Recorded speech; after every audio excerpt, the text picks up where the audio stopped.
Magandang magandang hapon. Dito tayo sa meron tayong binilad na isda. Ito ay galing Quezon pa, oh. Ito yung nabili ko sa Riwa. Dito ko na lang ito tinuyo, oh. Ganda ng pagkatuyo, oh.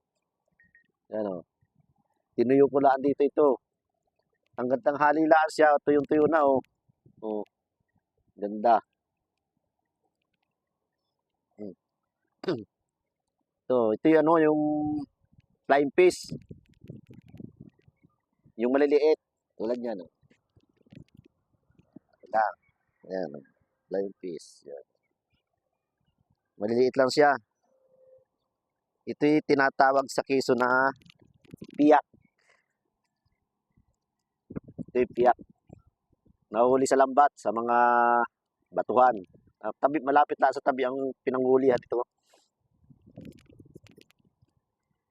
Ito pala ay huli nung kamag-anak ko rin sa Quezon, taga Talusan. Shout out sa mga taga Talusan dyan. Yung mga galing manghuli ng piyak. Nakapagtuyo ako ng ako'y dinalhan ng aking pinsan sa bahay. Sa probinsya. Ganda, oh. Ganda ng pagkatuyo.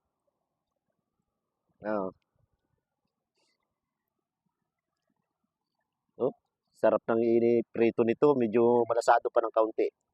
Siya kung iuulam ngayong tapunan. Ayun. Ganda. Ayun. Kahit hanggang tanghali lang talaga pag mainit. Pag dito talaga sa taas, madaling matuyo. Oh, ganda ng pagkatuyo. Oh, sarap ng prito.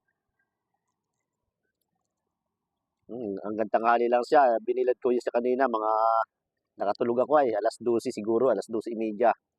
Yan. Sa akong binilad dito sa taas. Ang ganda ng pagkano. Piyak, kung tawagin sa Quezon. Ano ang tawag sa inyo nito? Inyong lugar. Ito yung flying fish na maliliit.